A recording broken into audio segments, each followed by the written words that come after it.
Assalamualaikum warahmatullahi wabarakatuh. Waalaikumsalam warahmatullahi. Innal hamdalillah nahmaduhu wa nasta'inuhu wa nastaghfiruh wa na'udzu billahi min shururi anfusina wa min sayyiati a'malina may yahdihillahu fala mudilla lahu wa may yudlilhu fala hadiya lahu.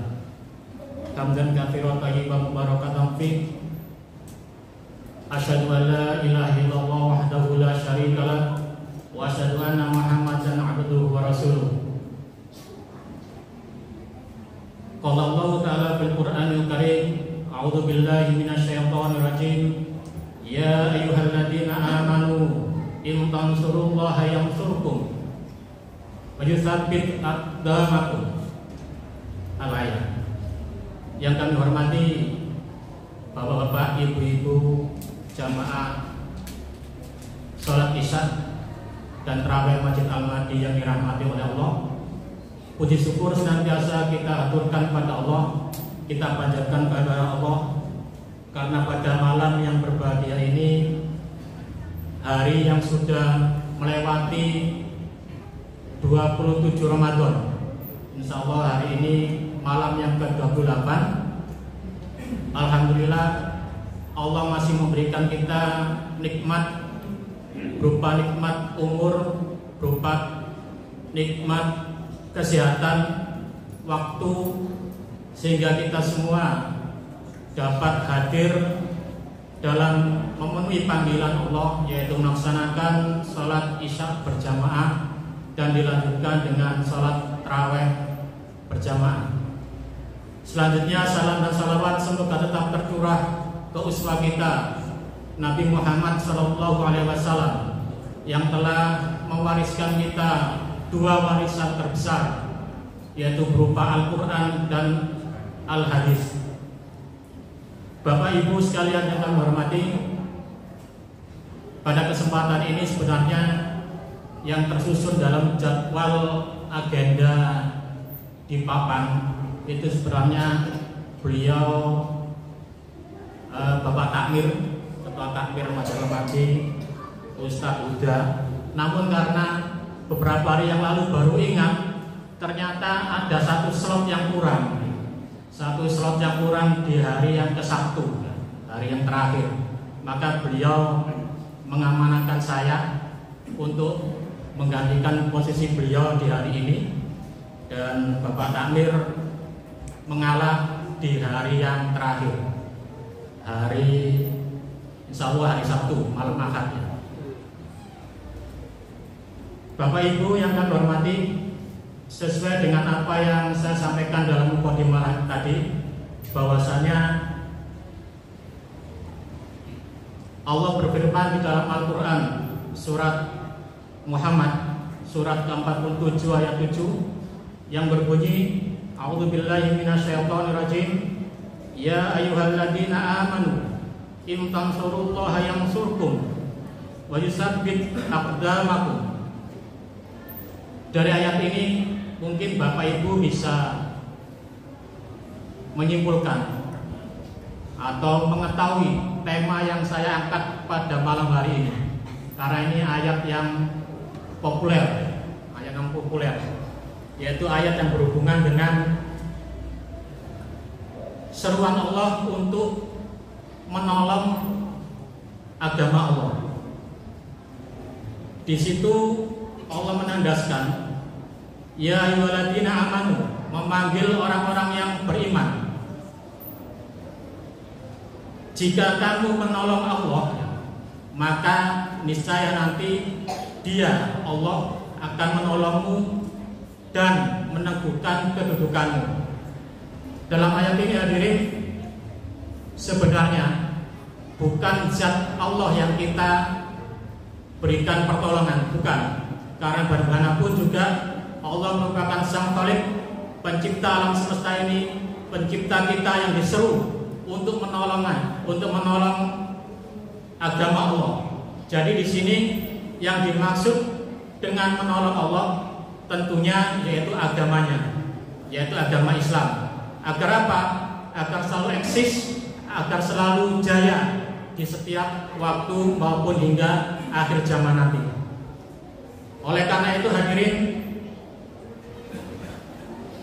pada saat ini juga mukadimah yang saya sampaikan tadi itu berkenaan dengan tema yang saya angkat, yaitu bagaimana caranya kita menolong agama Allah tersebut.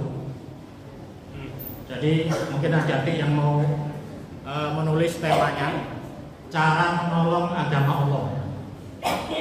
Cara menolong agama Allah, agama Islam. Bagaimana cara menolong agama Islam ini?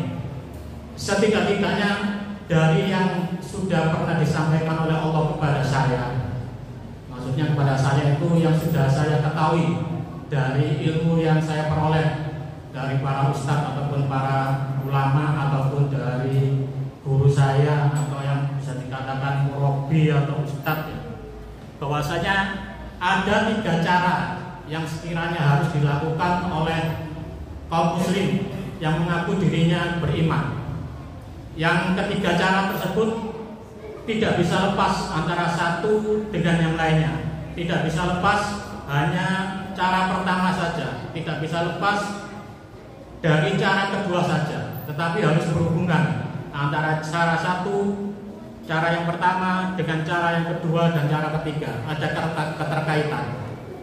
Adapun cara yang pertama, yaitu mempelajari syariat Islam dan menjalankannya. Hadirin, agama Islam ini sangat mulia sekali, dan tentunya bagi mereka yang setia dengan agama Islam tidak akan menyia-nyiakan kesempatan ini untuk mempelajari syariat Islam, karena Allah dan Rasulnya pun sudah pernah menyampaikan kepada kita, terutama di dalam Al-Quran surat Az-Zumar surat ke-9 surat ke-39 ayat 9. Di situ Allah berfirman yang intinya menjelaskan bahwa Islam adalah agama yang memuliakan orang berilmu. Orang yang menuntut ilmu pasti akan dimuliakan oleh Allah. Dan juga sabda Nabi Shallallahu Alaihi Wasallam bahwasanya menuntut ilmu itu wajib hukumnya bagi setiap muslim. Dan pernah disampaikan oleh Abu Darda radhiyallahu anhu, Nabi Shallallahu Alaihi Wasallam bersabda, sesungguhnya para nabi dan rasul itu tidak mewariskan dinar ataupun dirham atau harta kekayaan, melainkan mereka hanya mewariskan ilmu. Barang siapa yang mengambilnya, berarti ia telah mengambil bagian yang banyak. Maksudnya mengambil yang banyak itu adalah mengambil ilmunya, memperoleh ilmu dan memperoleh keberuntungan. Hadis ini diriwayatkan oleh Abu Dawud. Hadirin, dengan mengetahui syariat Islam, maka kita bisa mengetahui sifat-sifat Allah melalui ma'rifatullah. Kemudian bisa mengenal secara mendalam akan akhlak Rasulullah SAW melalui ma'rifatul Rasulnya. Kemudian dengan syariat Islam itu juga kita bisa tahu mana yang wajib, mana yang dilarang oleh Allah dalam beribadah maupun bermuamalah. Kemudian hadirin, setelah kita bisa menguasai dan menjalankan syarat itu, tentunya cara yang kedua yaitu dengan berdakwah, menyampaikan apa yang pernah kita peroleh dari kajian dari ustadz-ustadz, dari guru-guru kita, untuk menyampaikannya kepada orang lain, terutama dalam skup yang lebih kecil terlebih dahulu, yaitu melalui anak kita, melalui istri kita, atau melalui istri-istri yang mempunyai banyak istri. Juga bisa dalam lingkup sanak famili, atau lebih luas lagi dalam lingkup lingkungan, atau yang lebih luas dalam bentuk wilayah kenegaraan. Sebagaimana Rasulullah SAW pernah bersabda, "Balighu anni walau ayat." Sampaikanlah dariku, kata Nabi Muhammad, walau hanya 1 ayat. Ini merupakan kewajiban bagi kita Hadis ini diriwayatkan oleh Imam Bukhari. Tentunya melalui landasan yang pertama tadi, yaitu mengetahui lebih dulu apa yang akan kita sampaikan, menguasai terlebih dahulu apa yang mau kita sampaikan kepada orang lain. Baru kemudian kalau kita punya landasan yang kokoh, baru berani untuk menyampaikannya dan mau menyampaikannya. Begitu juga hadis yang pernah diriwayatkan oleh Bukhari, Imam Bukhari, hadis masyhur ya. Ini sudah biasanya disampaikan oleh ulama, oleh para ustadz. Khairukum man ta'allama al-Qur'an wa 'allama. Sampaikanlah, atau sebaik-baik manusia, sebaik-baik orang itu adalah yang mempelajari Al-Quran dan mengajarkannya. Jadi bukan satu faktor saja, bukan satu kewajiban saja, bukan hanya mempelajari Al-Quran, tetapi di situ ada kalimat kata-kata dan. Berarti di samping kita mempelajari Al-Quran, kemudian dan mengajarkannya, memahami Al-Quran, memahami ilmu-ilmu Allah, kemudian mendakwakan, menyampaikannya. Hadirin, dalam menyampaikan dakwah ini tentunya tidak cukup hanya beramar ma'ruf saja, mengajak kebaikan saja, mengajak kepada kebajikan saja. Tetapi ada yang lebih berat, yaitu mencegah kemungkaran, mencegah kejelekan. Oleh karena itu hadirin, Allah menyuruh kepada kita, memberikan kehendak, menghimbau kepada umatnya supaya kita umat Islam ini mudah atau kuat dalam berdakwah, dalam menyampaikan ilmu.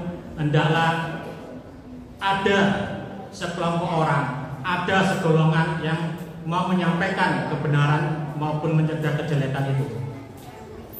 Sebagaimana Allah berfirman di dalam Al-Quran surat Al-Imran ayat 104, A'udzubillahi minasyaitonirrajim. Wal takum minkum ummatu yad'una ilal khair wa ya'muruna bil ma'ruf wa yanhauna 'anil munkar wa ulaika humul muflihun. Al-Imran ayat 104, nanti bisa dibuka ya. Ini biasanya andalan bagi orang-orang yang berada dalam segolongan, karena ayatnya artinya, dan hendaklah di antara kamu ada segolongan orang yang menyuruh kepada kebajikan, menyuruh berbuat yang ma'ruf dan mencegah dari yang mungkar, dan mereka lah orang-orang yang beruntung.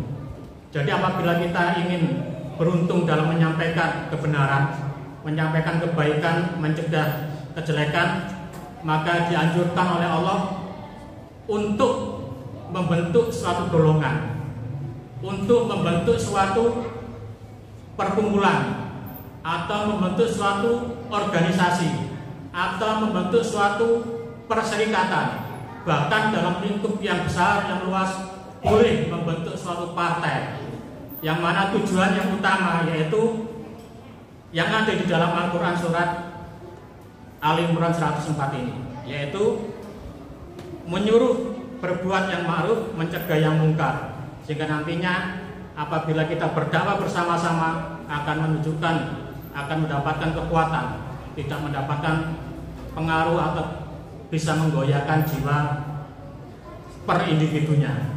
Kemudian juga di ayat yang lain Allah berfirman di dalam As-Saff, surat As-Saff ayat 4, Innallaha yuhibbul ladina yuqatiluna fi sabilihi shaffa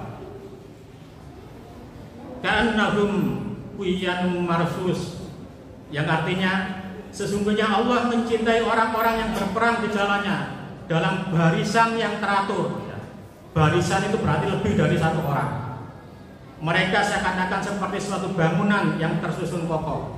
Jadi dua ayat ini merupakan anjuran bagi kita, dianjurkan oleh Allah untuk hidup dalam berkelompok, berserikat, berorganisasi dalam menegakkan amar ma'ruf nahi munkar. Kemudian setelah berdakwah, tentunya dakwah ini ada penjelasan sebenarnya yang lebih mendalam lagi, karena ada metode dakwah, ada juga penyimpangan dakwah juga ada. Tapi kalau bahasa semacam itu nanti lebih luas dan lebih lama.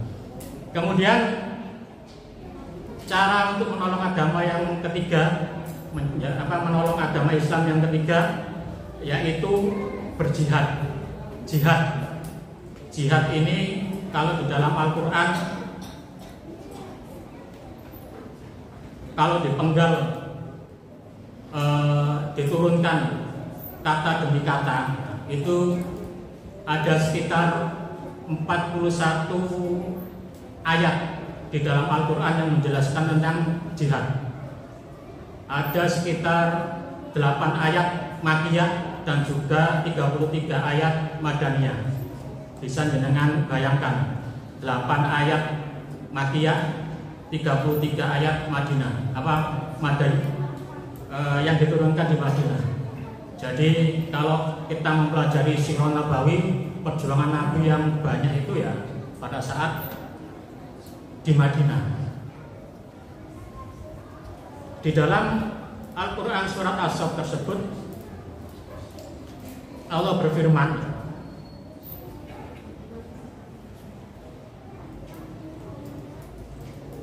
ya ayyuhalladzina amanu hal adulukum ala tijarah tunjikum min adzabin alim.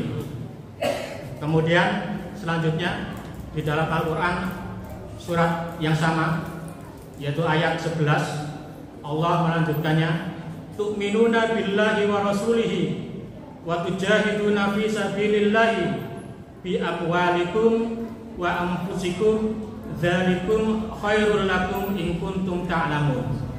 Kedua ayat tersebut bila diartikan, wahai orang-orang yang beriman, maukah kamu aku tunjukkan perdagangan yang dapat menyelamatkan kamu dari azab yang pedih? Kemudian dilanjutkan di ayat 11-nya, yaitu kamu beriman kepada Allah, beriman kepada Rasulnya, dan berjihad di jalan Allah dengan harta, lagi-lagi ya, dengan harta dan jiwamu. Itulah yang lebih baik bagi kamu jika kamu mengetahui. Jadi sini cara untuk menolong agama Allah yang ketiga yaitu jihad. Jihad kalau diartikan secara luas, konsepnya sangat kompleks. Bukan hanya berperang, tetapi dari kata etimologi misalnya itu artinya kesungguhan. Sedangkan secara morfologis kalau dijabarkan, makna jihad adalah kesanggupan seseorang, kesungguhan seseorang dalam berupaya menuju keinginannya secara maksimal hanya mengharapkan ridho Allah Subhanahu wa taala semata. Itu makna yang lebih kompleks, makna yang lebih luas, tidak hanya makna keras itu perang, bukan. Karena kalau menurut Dr. Yusuf Qaradawi, kalau kemarin Ustadz Abdul Hakim juga menyentil pendapat Dr. Yusuf Qaradawi tentang zakat. Kalau saya ambil sekarang Dr. Yusuf Qaradawi dalam bukunya tentang fikih jihad, studi komparatif tinjauan baik hukum maupun filosofi jihad menurut pandangan Al-Quran dan As-Sunnah, itu beliau menukil pendapat dari Ibnu Qayyim Al-Jauziyah. Ibnu Qayyim Al-Jauziyah ini bukan sembarang ulama, bukan Ibnu Jamil yang biasa keluar di televisi, bukan. Ini merupakan suatu ulama besar yang diakui oleh dunia, bahwa beliau Ibnu Qayyim Al-Jauziyah itu mengategorikan jihad ada 4. Yang pertama, jihad melawan hawa nafsu, dan sekarang kita hadapi pada saat bulan Ramadan ini contohnya, mengekang atau mengendalikan hawa nafsu dari hal-hal yang diperbolehkan oleh Allah ternyata diharamkan untuk sementara waktu. Kemudian jihad melawan setan. Jihad melawan setan ini juga 2 kategori tingkatan, yaitu jihad melawan pengkaburan dari bisikan setan, kemudian yang kedua jihad dari bisikan dalam melakukan kemaksiatan. Dua-duanya ada dua piranti alat. Yang pertama yaitu dengan alat keyakinan, yang kedua dengan alat kesabaran. Dan kemudian jihad yang ketiganya adalah jihad melawan orang-orang kafir dan orang-orang munafik. Beliau menandaskan jihad melawan orang kafir dan munafik ini ada 4 tingkatan.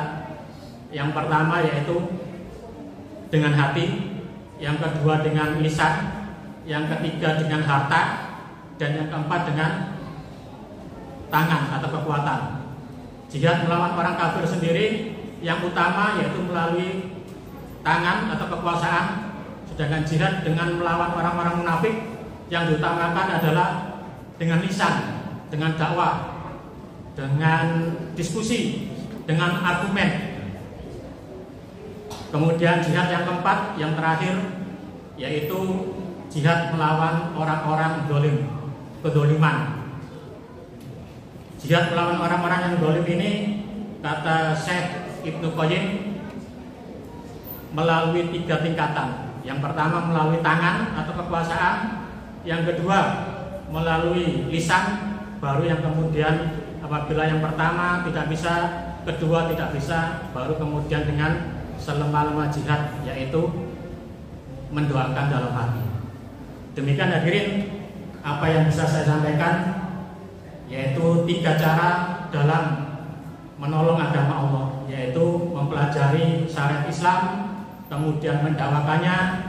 Dakwah itu pun harus mempunyai landasan yang kuat melalui pelajaran, melalui ilmu yang kita peroleh dari cara yang pertama, dan yang ketiga yaitu jihad dengan kesungguhan mempelajari, kesungguhan berdakwah, dan kesungguhan dalam menghadapi orang-orang di luar muslim atau di luar kita sebagai orang yang beriman. Kurang lebihnya kami mohon maaf yang sebesar-besarnya. Ihdinas siratal mustaqim, wabillahi taufiq wal hidayah. Wassalamualaikum warahmatullahi wabarakatuh.